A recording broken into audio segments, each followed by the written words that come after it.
pour...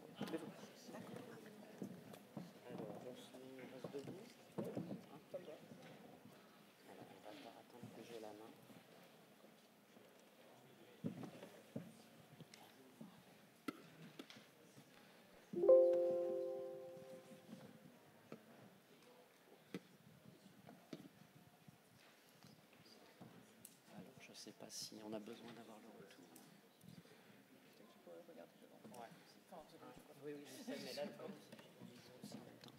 Bon, bonjour à tous.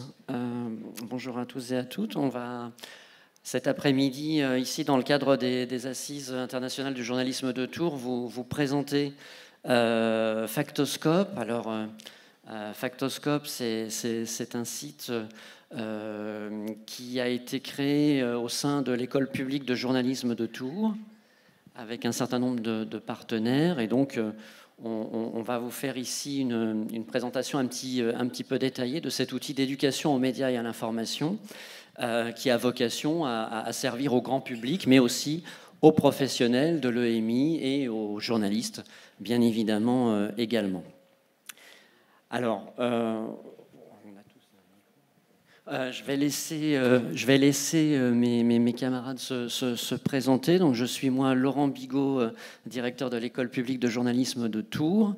Je suis enseignant-chercheur à l'Université de Tours en sciences de l'information et de la communication et journaliste. Clémentine. Oui, bonjour, moi je suis Clémentine Billet, je représente l'association Nothing to Hide qui a plusieurs activités. On va travailler avec des journalistes et des militants pour les former à la sécurité numérique, donc apprendre à protéger son travail, ses sources d'information, etc., etc. Et on a toute une branche d'éducation aux médias, donc là qui s'adresse vraiment au grand public. Et du coup, j'en parlerai un peu plus en détail avec la présentation de Factoscope. Oui, c'est bon. Bonjour, donc moi je suis Mariana Grépinet, je suis grand reporter et j'ai passé 20 ans à Paris Match que j'ai quitté l'an dernier dans le contexte de rachat par Vincent Bolloré du groupe Lagardère. Et aujourd'hui, j'ai changé de vie.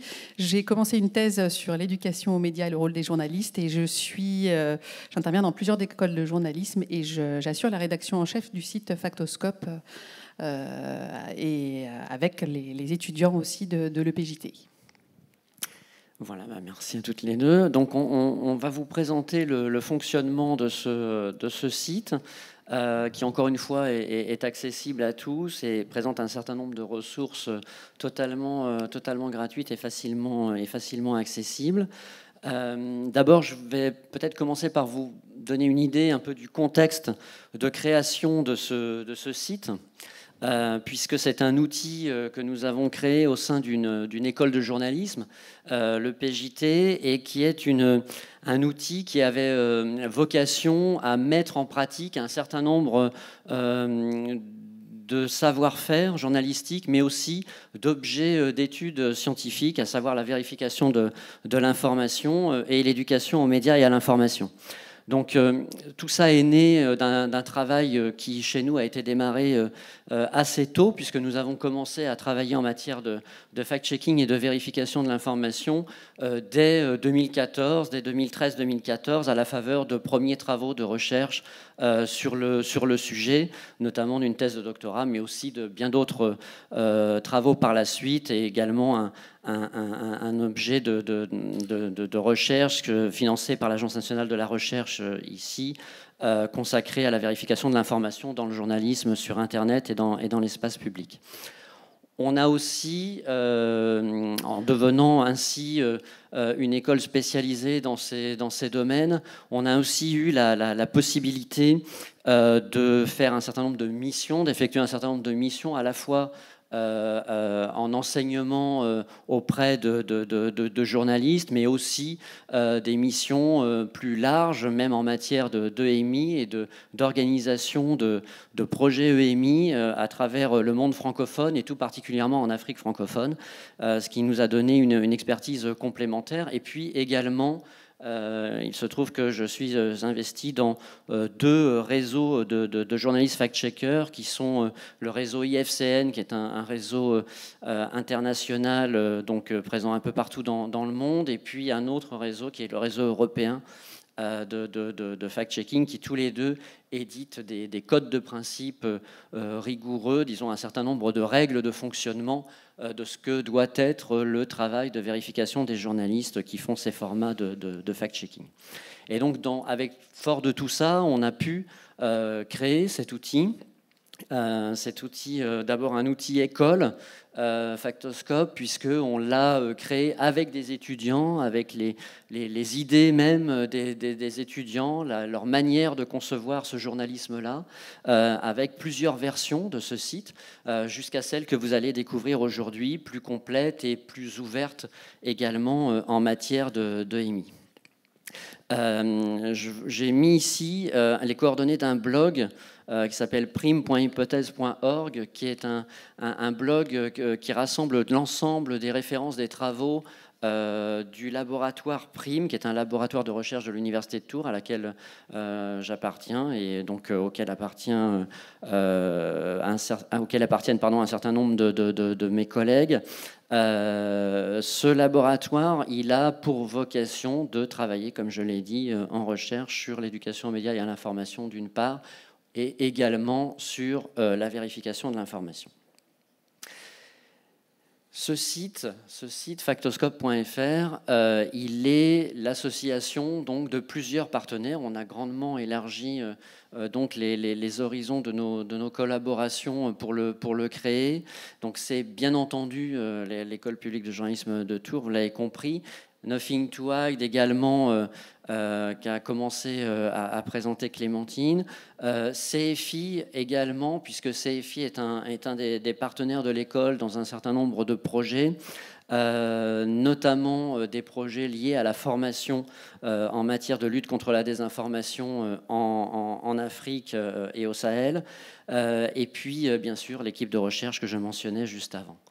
L'ensemble des ressources, on va vous les présenter successivement, je n'y reviens pas là, mais simplement pour bien comprendre ce qu'est la ligne éditoriale et l'objet de ce site, il faut d'abord bien percevoir que on a toute une partie du site consacrée à l'agrégation de contenus fabriqués par d'autres, alors que ce soit des contenus qui soient des contenus de recherche, mais surtout des contenus de production journalistique, parfois réalisés dans des conditions compliquées, et qui font courir un certain nombre de risques aux journalistes qui les produisent, particulièrement quand ça se passe dans certains pays d'Afrique, dans lesquels, on le sait, il peut y avoir un certain nombre de représailles à l'encontre de ces médias qui, tout en faisant du fact-checking, finalement font ce qu'on appelle de l'investigation numérique, vont remettre en cause des intérêts, vont contrarier un certain nombre de puissants ou de décideurs qui vont chercher à mettre un terme en fait à leur travail, donc le plus souvent en s'en prenant à leur site,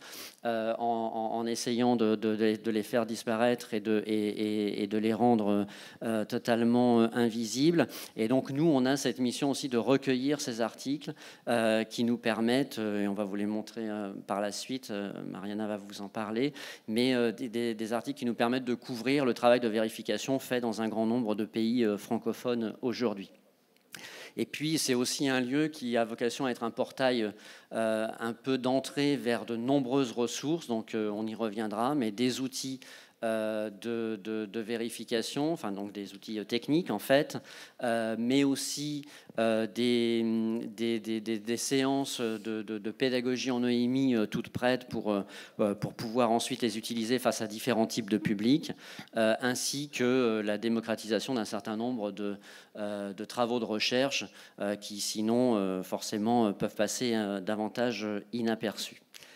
Voilà pour ce que je souhaitais dire. Je vais laisser peut-être la parole à Mariana pour présenter cette première partie des contenus de Factoscope que sont les articles issus d'un ensemble de pays francophones dans lesquels nous avons des partenaires. Oui, alors pour prolonger ce que vient de dire Laurent, vous voyez la carte de nos pays, des pays membres de la francophonie et des pays francophones avec lesquels nous avons des médias partenaires. Aujourd'hui, on a 14 médias partenaires issus de 11 pays francophones, dont 8 sur le continent africain. Et ce qui est intéressant de voir, c'est que c'est des médias qui produisent des sujets sur des thèmes extrêmement variés. Alors il y a des médias qui sont des médias généralistes, qui travaillent sur toutes sortes de thématiques, et puis d'autres qui sont un peu spécialisés. On a par exemple des médias qui sont spécialisés sur le thème de la santé, d'autres médias qui sont spécialisés sur les thèmes scientifiques, et donc qui ne vérifient que des sujets liés à ces thématiques-là.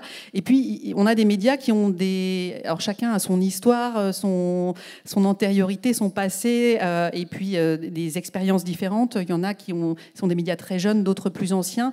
Il y a des médias qui travaillent avec des chercheurs, donc qui fournissent des articles extrêmement longs, extrêmement détaillés, fournis, etc. Et puis d'autres qui débutent davantage, notamment dans le fact-checking, et donc qui demandent parfois à être accompagnés. Et c'est aussi là qu'on peut leur être utile, c'est-à-dire en les aidant à respecter les codes de vérification et les codes de la charte de l'IFCN. Et donc c'est ce qu'on essaye de faire. Et puis ce qu'on voit surtout, c'est que le fait d'être sur cette même plateforme les inspire les uns les autres.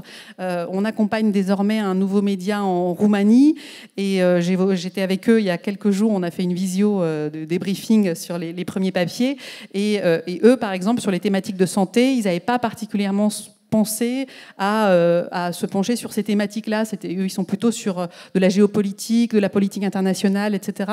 On comprend, hein, en Roumanie, ils sont vraiment très concernés par le conflit aussi, le conflit en ce moment en Ukraine, évidemment. Et donc, en évoquant les sujets d'autres partenaires, notamment de pays africains, où pour le coup, certains sont très mobilisés sur ces sujets de santé, parce qu'il y a énormément de fake news qui circulent sur les réseaux sociaux et sur les boucles WhatsApp dans des pays africains, ou parfois même d'ailleurs d'un pays à l'autre, les mêmes fake news circulent.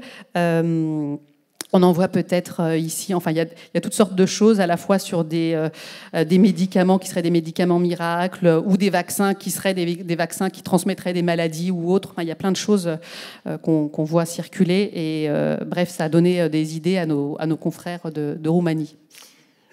Oui, pour bien expliquer donc comment fonctionne cette partie-là, c'est d'abord des contacts avec des médias que l'on identifie ou avec lesquels on a déjà travaillé en formation quand on s'est déplacé dans le cadre des missions que je présentais précédemment. Ça peut aussi être des médias, comme pour le cas de la Roumanie, Radio Romania, qui est le média public local, qui nous contacte pour les aider à mettre en place une cellule de fact-checking sur place. Et ensuite, on passe une sorte de convention avec eux pour pouvoir rééditer leurs articles à l'intérieur de Factoscope, donc les rééditer pour qu'ils puisse y avoir une sorte de cohérence éditoriale, bien sûr, dans ce site, mais également les rééditer parce que finalement, ça nous permet de les accompagner encore de manière un peu plus précise sur le long terme quand ils nous fournissent des articles et qu'on peut continuer à avoir un regard et des conseils sur ce type de production et effectivement continuer à les aider à respecter les standards de vérification les plus pointus que nous préconisons. Voilà. Donc le fonctionnement est vraiment comme celui-ci. Et ensuite, on repère tous les contenus qui peuvent être intéressants et intéresser une cible francophone un peu plus large qu'une cible trop locale. Et on agrège ces contenus. En tout cas, c'est le travail que supervise Mariana, qu'elle fait elle-même et qu'elle fait aussi en encadrement d'étudiants de l'EPJT. Oui, les étudiants de l'EPJT qui produisent leur propre papier de fact-checking sur les sujets qu'ils proposent et sur lesquels on les accompagne, et qui donc participent aussi à ce travail d'agrégation.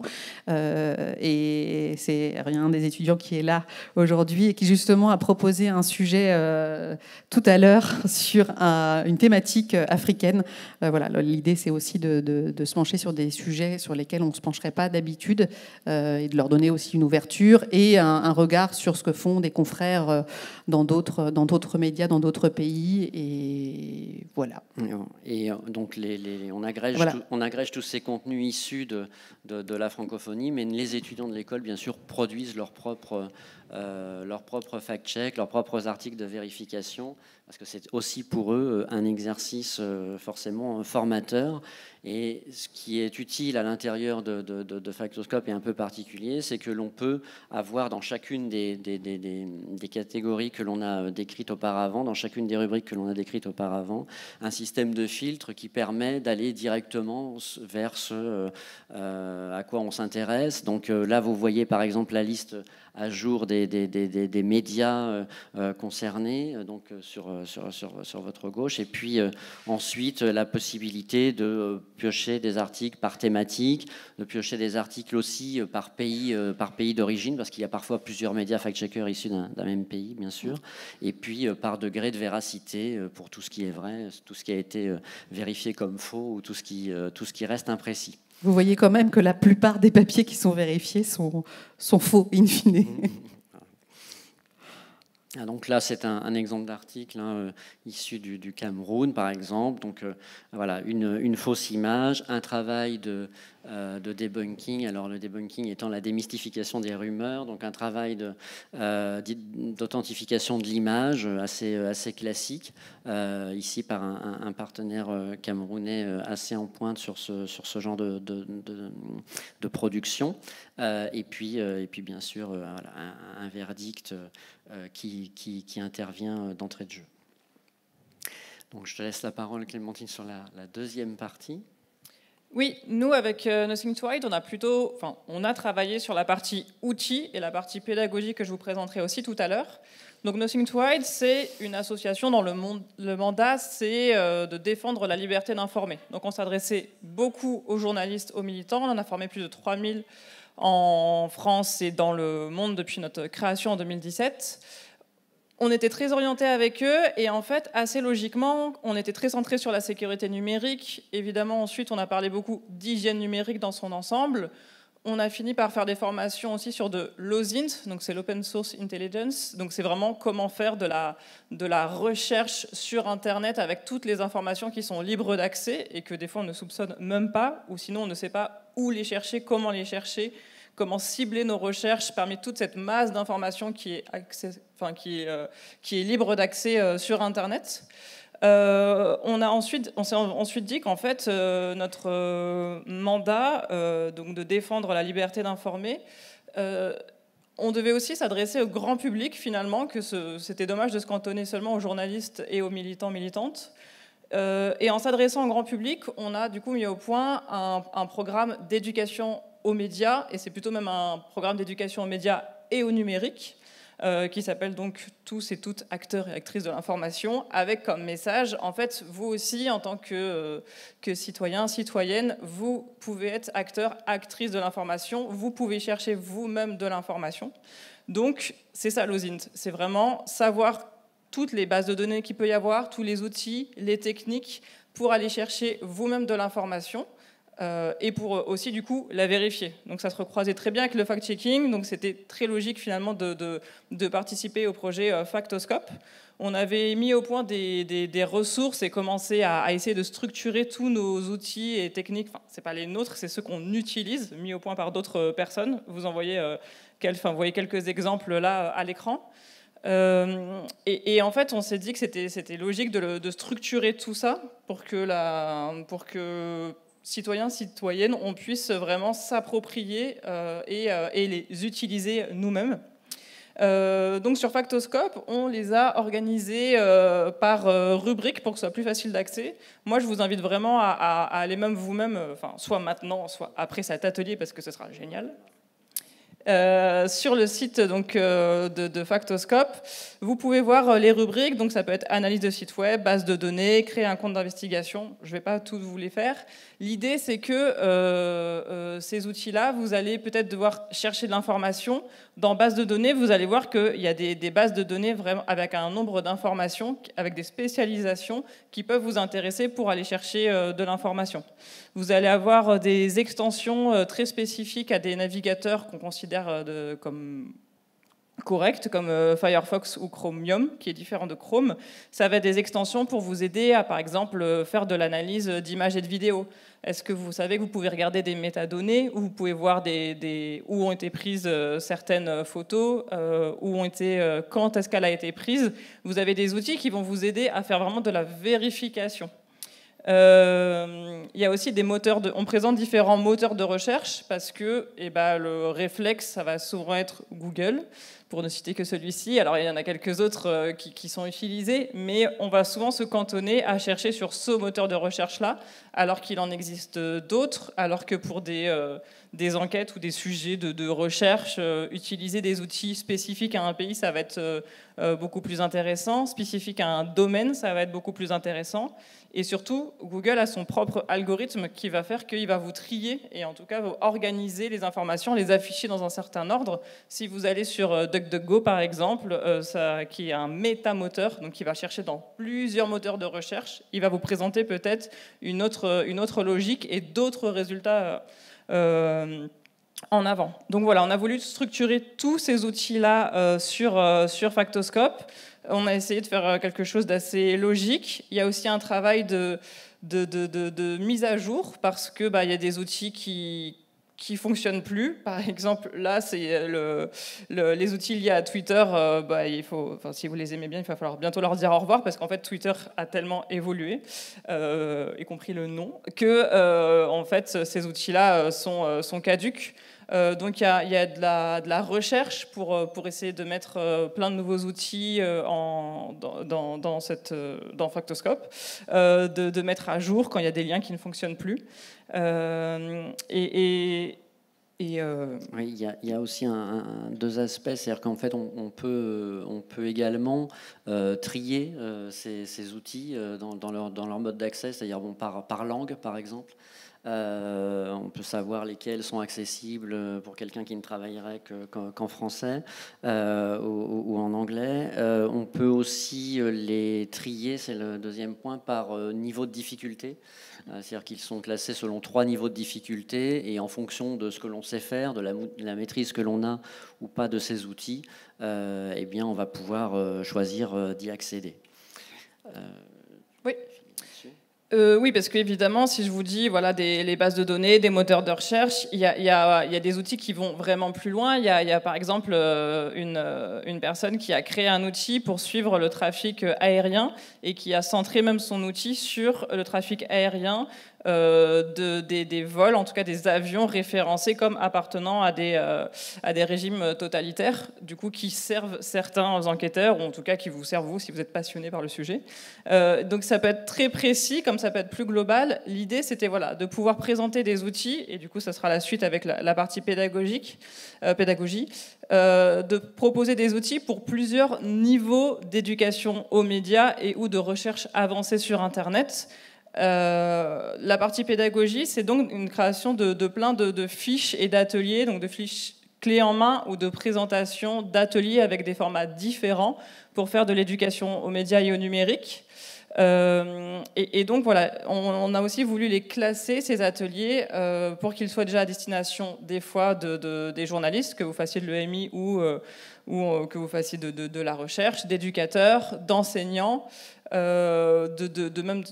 on a des acteurs de centres sociaux, d'associations, de médiathèques, etc., qui vont être intéressés par ces fiches-là pour organiser des ateliers.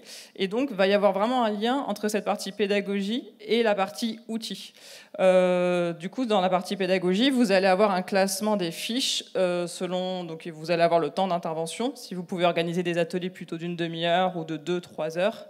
Selon votre public, mais aussi selon le niveau. Donc, il y a des ateliers qui sont adaptés vraiment pour les enfants en bas âge, pour des collégiens, lycéens, pour des jeunes adultes, pour des seniors même, qui ont du coup un rapport avec le numérique très différent.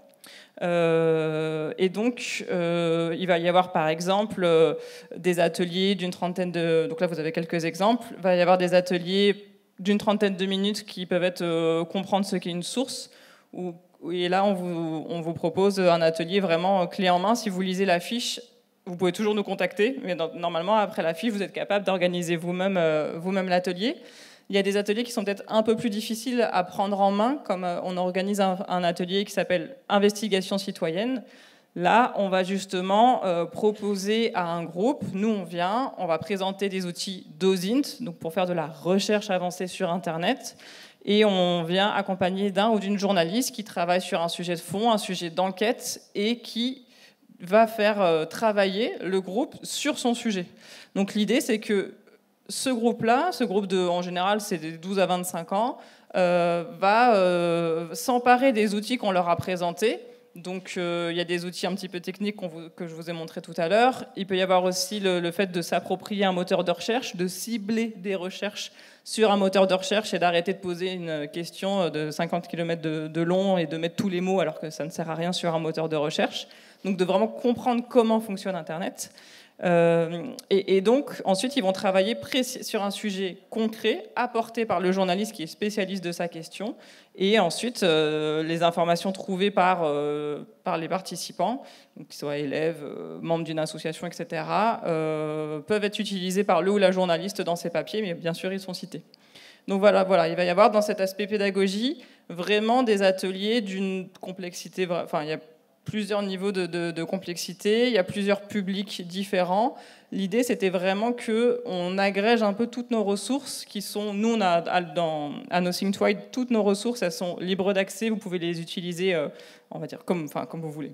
Vous pouvez vous les approprier et les réutiliser. L'idée, c'est que nous, on sait qu'on est une petite structure et qu'on ne va pas pouvoir former tout le monde dans le monde, et que au contraire, il faut que des personnes puissent se former et elles-mêmes ensuite faire de l'éducation aux médias dans leur propre secteur.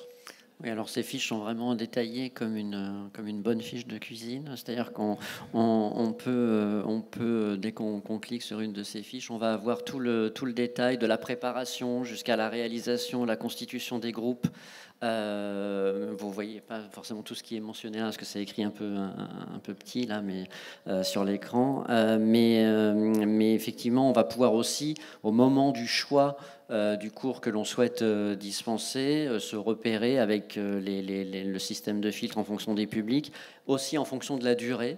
Ce qui est plutôt pratique, parce qu'effectivement, si on sait qu'on a une heure d'intervention à faire devant un public d'ados, voilà, on peut immédiatement n'avoir face à soi que les fiches qui peuvent correspondre à ces critères, et à partir de là, tout est directement accessible et assez facile à mettre en œuvre. Tu voulais ajouter quelque chose?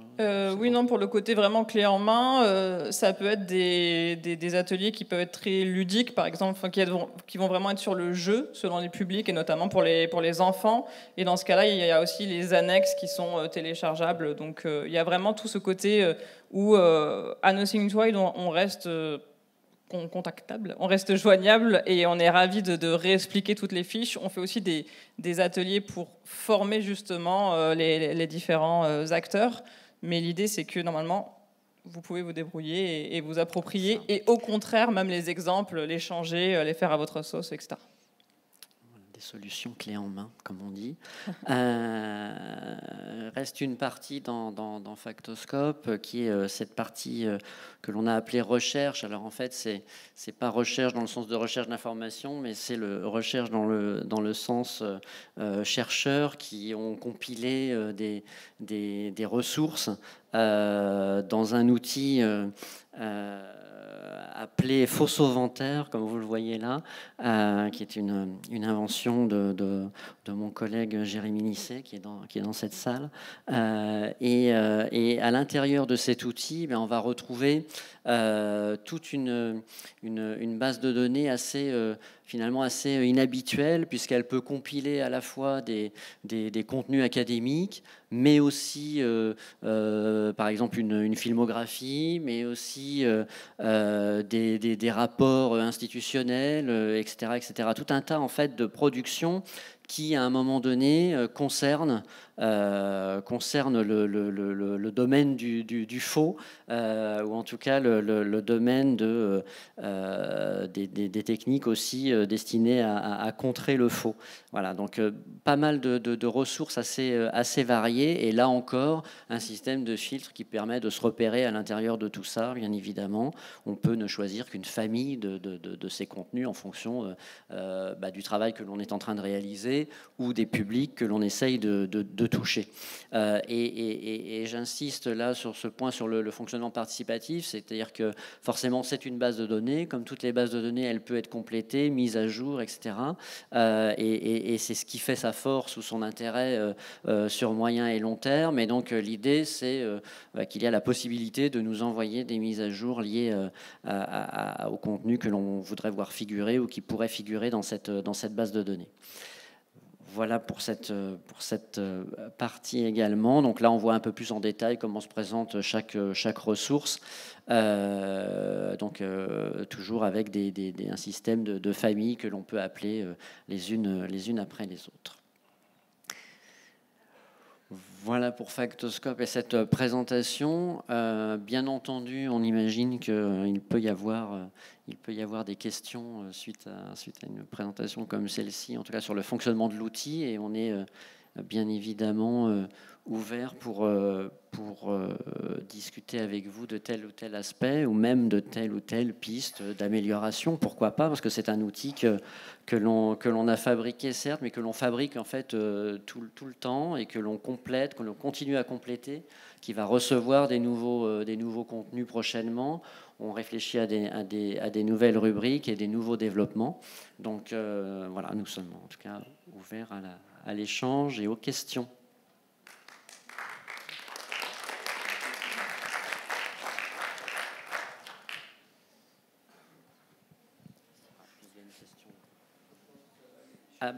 Attendez, parce qu'en fait, il y a déjà le micro là-bas. Il va arriver.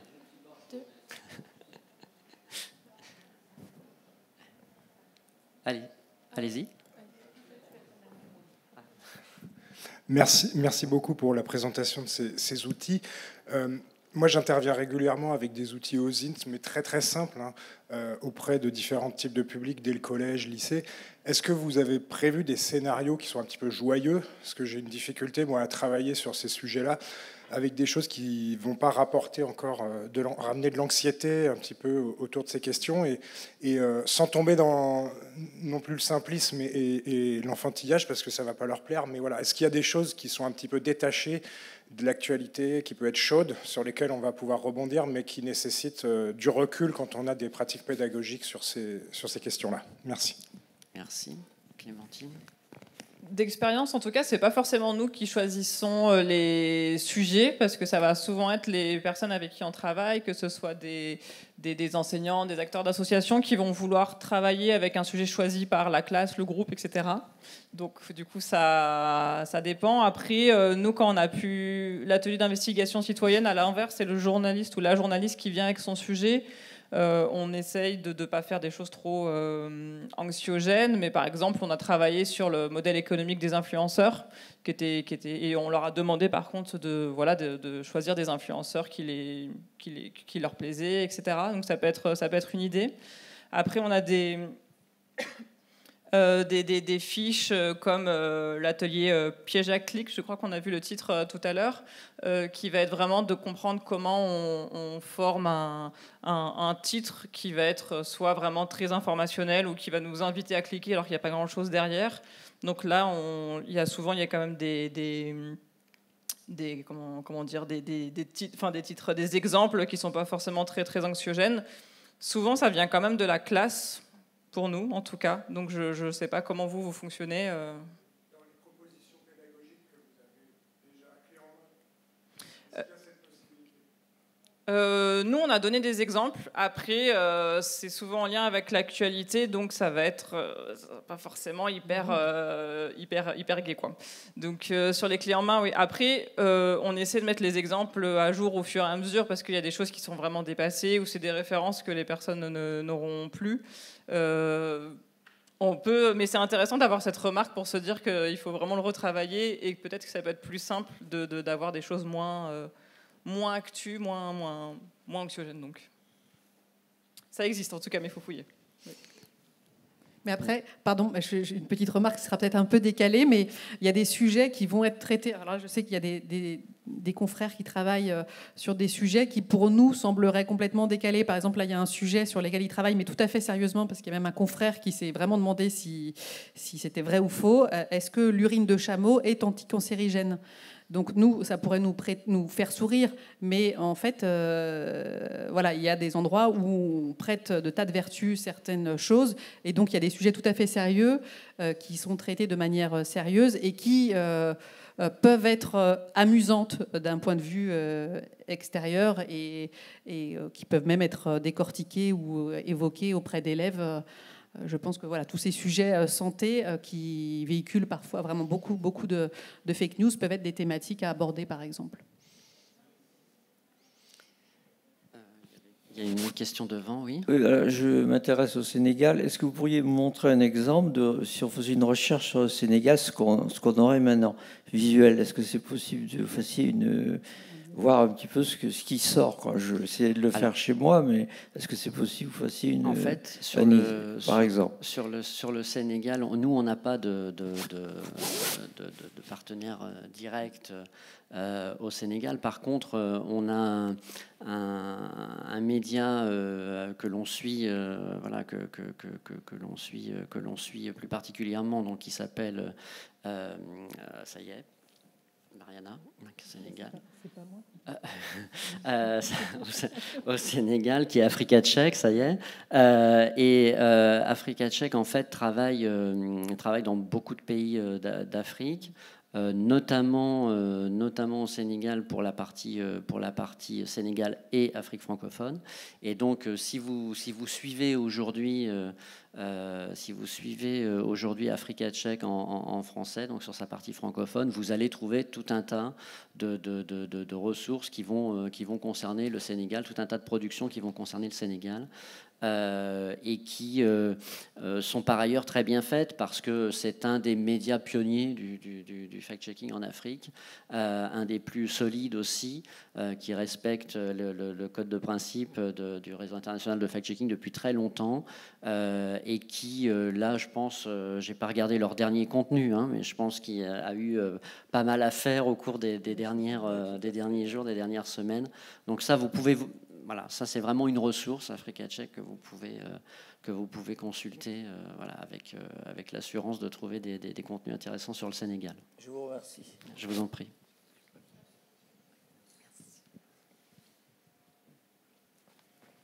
Est-ce qu'il y a d'autres questions ? Alors là, on n'est pas. Alors on sait pas. Vous voyez, comme on n'est pas configuré en mode atelier. Alors c'est pas forcément très simple pour cet outil. Ça aurait peut-être été plus approprié. La démonstration que vous pourriez avoir, ça serait celle d'un outil. Mais là, on n'a pas. Techniquement, concrètement, on peut pas vraiment le faire là. Enfin, je crois pas. En tout cas, je sais pas si. Je peux essayer d'apporter des pistes si vous avez un sujet de choses qu'on pourrait rechercher. Je sais pas si vous avez un sujet en tête. Mais par exemple, je ne sais pas si on reprend le Sénégal, ça reste très très large, mais par exemple, on va nous inviter les personnes à comprendre ce que c'est que des opérateurs de recherche sur un moteur de recherche.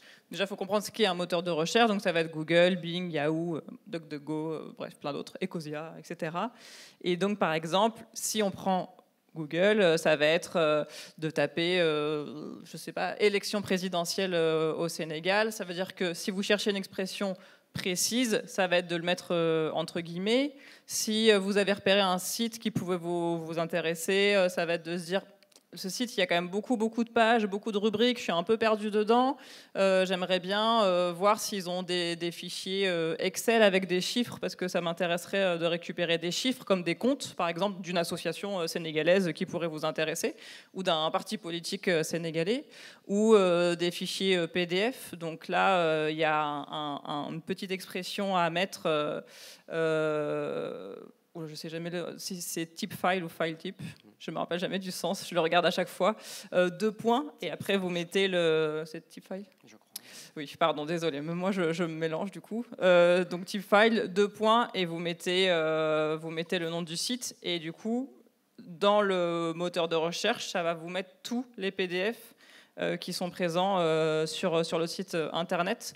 En fait, l'OSINT, la recherche avancée, c'est pas magique. Il y a un côté vraiment sélection. Vous allez vraiment avoir cet effet d'entonnoir qui est très intéressant parce que ça vous permet d'aller plus loin. Mais c'est vrai qu'il faut savoir s'approprier les outils, être curieux et se dire qu'en effet, on n'aura pas les réponses forcément tout de suite. Donc voilà. Ou par exemple, ça va être de...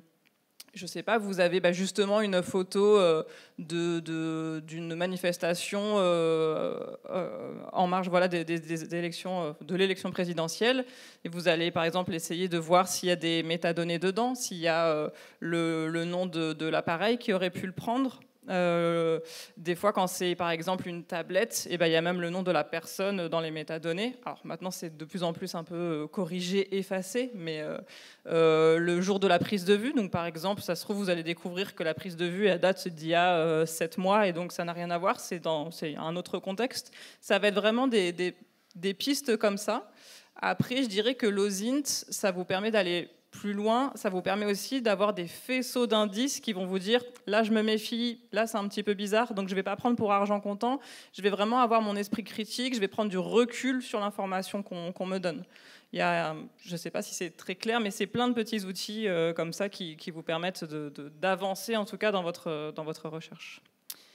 Je me permets d'apporter une petite précision parce que je ne l'ai pas dit lors de la présentation. On essaie à NothingToid, on aime bien tout ce qui est open source, donc vraiment c'est des outils où le code est accessible, où c'est très participatif. On aime aussi la gratuité, que du coup ce soit accessible et qu'il ne faille pas payer 8, même si c'est 8, 10 euros, mais si vous avez besoin de 5 outils, des fois ça commence à chiffrer. Et donc on essaye en tout cas vraiment de proposer que des outils gratuits que vous pouvez utiliser, parce qu'il y a aussi des outils payants qui peuvent être très bien, très performants, mais du coup forcément ça met une barrière. Y a-t-il d'autres questions? Une dernière question? Non. Il faut dire qu'on a été particulièrement clair. Merci en tout cas à vous de votre attention, et puis bonne cérémonie de remise de prix EMI qui arrive derrière. Voilà. Je n'ai rien à ajouter. Merci, merci à tous. Merci.